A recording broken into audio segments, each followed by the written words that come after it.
என் நெஞ்சில் குடியிருக்கும் திருச்சி பகுதி மக்கள் உங்கள் அனைவருக்கும் என்னுடைய வணக்கம். எல்லாரும் எப்படி இருக்கிறீங்க? காலையில் எல்லாரும் சாப்பிட்டீங்களா? ரொம்ப நேரமா வெயிட் பண்றீங்க போல. இந்த சீக்கிரம் முடிச்சிடுறேன். கேஸ் பிரச்சனையெல்லாம் எப்படி இருக்கு? சரியாயிடுச்சா? சால்வ் ஆயிடுச்சா? கேஸ்லாம் புக் பண்ணீங்கன்னா புக் ஆகுதா? இந்த கேஸ் பிரச்சனையினால எவ்வளவு பிரச்சனைகள், எவ்வளவு டீ கடைகள் மூடிட்டாங்க, எவ்வளவு ஹோட்டல்ஸ் மூடிட்டாங்க, இதனால எவ்வளவு கஷ்டங்கள், எவ்வளவு நஷ்டங்கள். அவங்களாச்சும் கொஞ்சம் உஷாரா இருந்திருந்தாங்கன்னா இந்த கேஸ் தட்டுப்பாடை கொஞ்சம் கண்ட்ரோல் பண்ணியிருக்கலாம். இவங்களாச்சும் கொஞ்சம் முன்னெச்சரிக்கையா இருந்திருந்தா அட்லீஸ்ட் நம்ம ஊர்லயாச்சும் இந்த கேஸ் தட்டுப்பாடை கொஞ்சம் கண்ட்ரோல் பண்ணியிருக்கலாம். இவங்க 2 பேரும் தான் இதுக்கு காரணம். ஆனா நம்ம ஸ்டாலின் சாரை கேட்டீங்கன்னா நமக்கு அதுக்கும் சம்பந்தமே இல்லையே அப்படின்பாரு. ஆனா அவரு வீட்டில் ஏதாவது ஒரு ரைடுனா, அவரு வீட்டில் ஏதாவது ஒரு பிரச்சனைனா டெல்லிக்கு பறந்து போயிட்டு வருவாரு. இந்த கேஸ் சிலிண்டர் பிரச்சனைக்கு கொஞ்சம் டெல்லிக்கு பறந்து போயிட்டு வரலாம்ல, கொஞ்சம் பிரயோஜனமா வச்சு இருக்கும்ல. கேஸ் சிலிண்டருக்கு மானியமா 100 ரூபாய் தருவேன்னு சொன்னீங்களே, என்ன ஆச்சு? கரும்புக்கு ஆதார விலையா 4000 ரூபாய் தருவேன்னு சொன்னீங்களே, என்ன ஆச்சு? இந்த ரேஷன்ல சர்க்கரை 1 கிலோ எக்ஸ்ட்ரா தருவேன்னு சொன்னீங்களே, என்னாச்சு? ரேஷன்ல உளுந்தம்பருப்பு கொடுப்பேன்னு சொன்னீங்களே, என்னாச்சு? நானும் இது எத்தனை வாட்டி ரிப்பீட் பண்றதுன்னு எனக்கு தெரியல. நீட்டை ரத்து செய்வோம்னு சொன்னீங்களே, என்னாச்சு? சோ எதெல்லாம் அவரால் செய்ய முடியாதோ அதையெல்லாம் பொய் வாக்குறுதிகளா கொடுத்து ஏமாத்துறது தான் இவருடைய வேலையே. இப்ப அடுத்த செட் ஆஃப் இந்த பொய் வாக்குறுதிகளை ரெடி பண்ணிட்டாரு. அதனால அவரை மாதிரி நாங்க பொய் வாக்குறுதிகள்லாம் கொடுக்க மாட்டோம். மக்களுடைய தேவைகள் என்னன்னு சரியா புரிஞ்சுக்கிட்டு அதுக்கு ஏத்த மாதிரி தான் நாம செயல்படுவோம். 6 சிலிண்டர்கள் தாய்மார்களுக்கு கட்டணம் இல்லாம அன்னபூர்ணி சூப்பர் 6 திட்டம் சொன்ன மாதிரியே நிறைவேற்றுவோம். கல்யாணம் ஆகி போற நம்ம தங்கைகளுக்கு 1 பவுன் தங்கமும் பட்டு சேலையும் சொன்ன மாதிரியே கொடுப்போம். 60 வயசு வரைக்கும் இருக்கிற குடும்ப தலைவிகளுக்கு மாதந்தோறும் 2500 சொன்ன மாதிரியே கொடுப்போம். என்னுடைய அம்மா, அக்கா, தங்கைகள் எல்லாருமே தமிழ்நாட்டில் எந்த மூலையிலிருந்து எங்க வேணாலும், தமிழ்நாட்டுக்குள்ள எந்த பஸ்ல வேணாலும் ஃப்ரீயா சொன்ன மாதிரியே ஃப்ரீயா போகலாம். கல்வி, ரேஷன், மருத்துவம், குடிநீர், சாலை வசதி, பஸ் போக்குவரத்து, இந்த மாதிரி அடிப்படை விஷயங்கள்ல தான் எங்களுடைய முதல் கவனம் இருக்கும். நான் ஏற்கனவே சொன்னது மாதிரி நிறைய கவர்மெண்ட் ஸ்கூல்ல இந்த டாய்லெட் வசதிகள்லாம் சரியா இல்லை, அதை சரிப்படுத்தணும்னு சொன்னோம். உடனே இதெல்லாம் ஒரு பெரிய விஷயமா அப்படின்ட்டு சில அறிவாளிங்க கேட்டாங்க.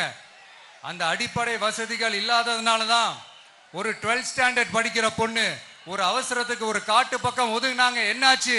இந்த உலகத்தை விட்டே போயிட்டாங்க. அதுக்கு என்ன காரணம்? இந்த மாதிரி அடிப்படை வசதிகள் இல்லாததான் காரணம். அதனால் என்னுடைய தாய்மார்களே, உங்களுக்கு பாதுகாப்பு இல்லாத இந்த அடிப்படை வசதிகள் கூட செஞ்சு கொடுக்காத இந்த தீய சக்தி திமுக அரசை என்ன பண்ணலாம்? தூக்கி வீசி எறிவோமா? எதுக்கு இப்ப அங்க இங்க சுத்திக்கிட்டு நம்ம ஊருக்கே வருவோம், நம்ம திருச்சிக்கே வருவோம். இங்க ஒரு மந்திரி இருக்கிறாரு, நகராட்சி துறையில வேலை வாங்கி தரதா சொல்லி கோடிக்கணக்கான பணத்தை லஞ்சமா வாங்கிக்கிட்டு தகுதியானவங்களுக்கு எல்லாம் வேலை வாய்ப்பு கிடைக்காத அளவுக்கு பண்ணிருக்கிறாரு. இதெல்லாம் எவ்வளவு பெரிய ஒரு ஏமாத்து வேலை.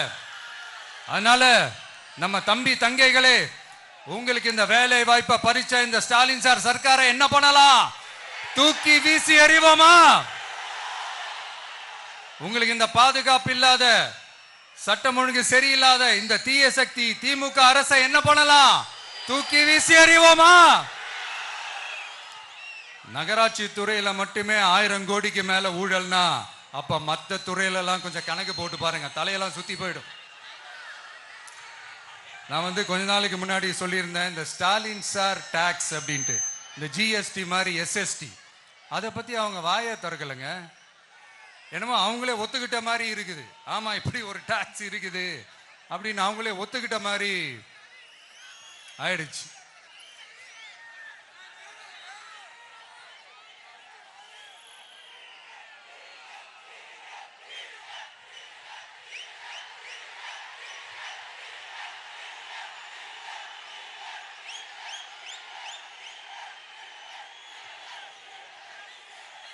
இந்த கல்லூரி பேராசிரியர்கள், கல்லூரி உதவி பேராசிரியர்களுக்கு அந்த போஸ்டிங்க்கு 2000 பேருக்கு மேல அந்த வேலை கொடுப்போம்னு சொன்னாங்க. கடைசியில் எத்தனை பேருக்கு கொடுத்தாங்க தெரியுமா? வெறும் 5 பேருக்கு. 2000 எங்க, இந்த 5 எங்க? அதனால இதெல்லாம் வெறும் அறிவிப்புகள் மட்டும்தான். இந்த மாதிரி லட்சக்கணக்கான காலி பணியிடங்களை நிரப்புவோம்னு சொன்னாங்க. அதுவும் என்ன ஆச்சுன்னு தெரியல. இதெல்லாம் வெறும் அறிவிப்புகள் மட்டும்தான். இதனால ஒரு யூஸுமே கிடையாது. யூஸ்லெஸ் கவர்மெண்ட் இது.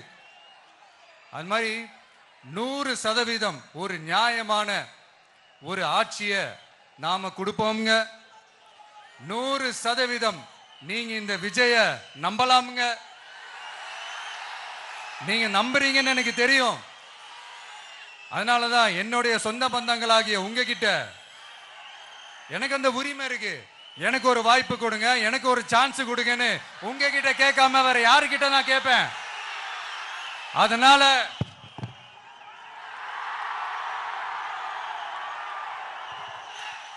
எனக்கு ஒரே ஒரு வாய்ப்பு கொடுங்க.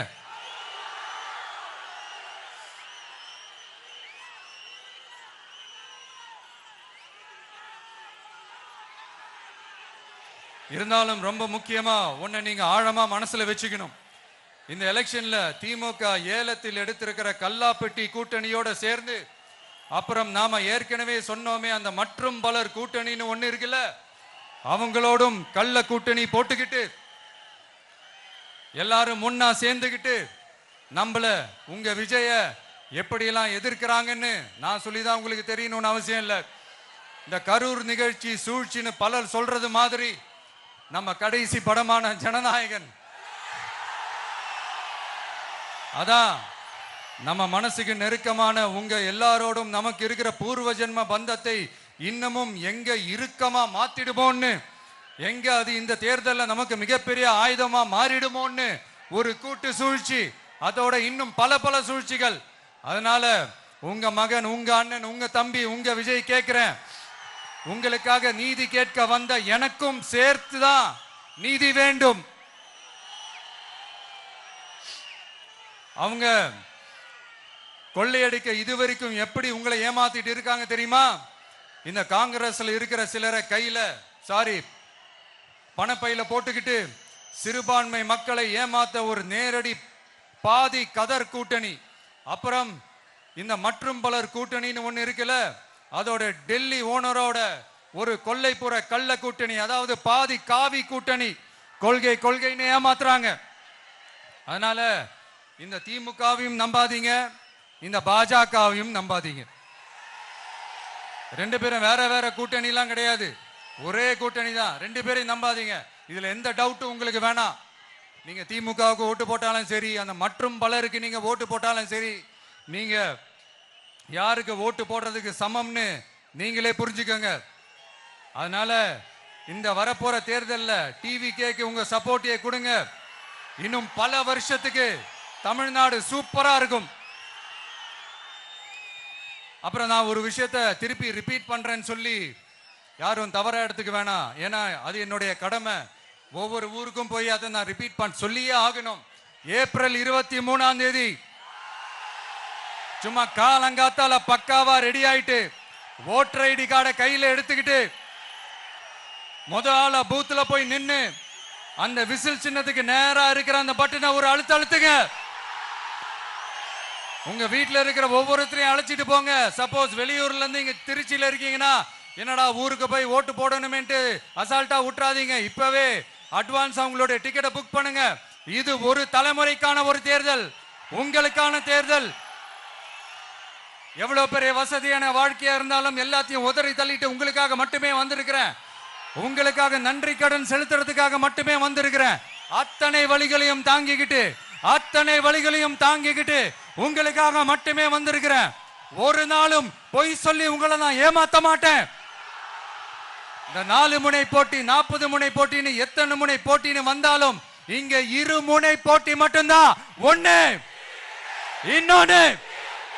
ஒன்னு டிவிகே, இன்னொன்னு டிஎம்கே. மக்கள் விரோத ஆட்சி நடத்துற ஸ்டாலின் சார் வேணுமா, மக்களை நேசிக்கிற விஜய் வேணுமா? அவ்வளவுதான் இந்த தேர்தலே.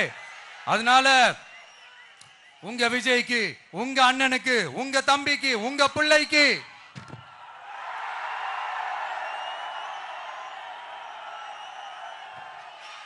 ஒரே ஒரு வாய்ப்பு கொடுங்க. தயவு செஞ்சு விசில் சின்னத்துக்கு ஓட்டு போடுங்க. இது ஒரு விசில் புரட்சி தேர்தலா இருக்கணும். இங்க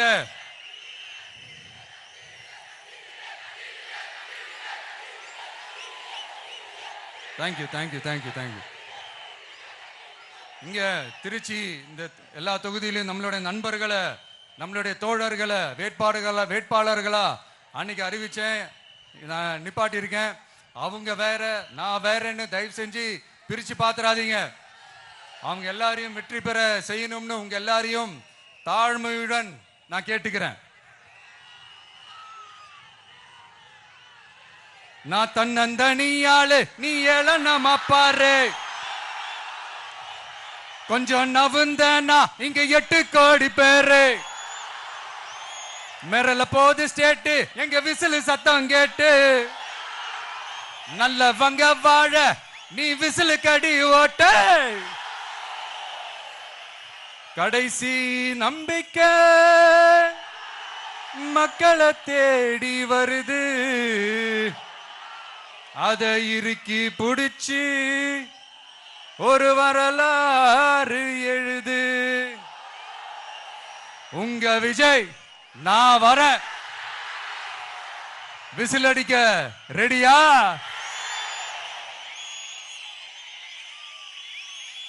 கான்பிடென்டா இருங்க. நல்லதே நடக்கும். வெற்றி நிச்சயம்.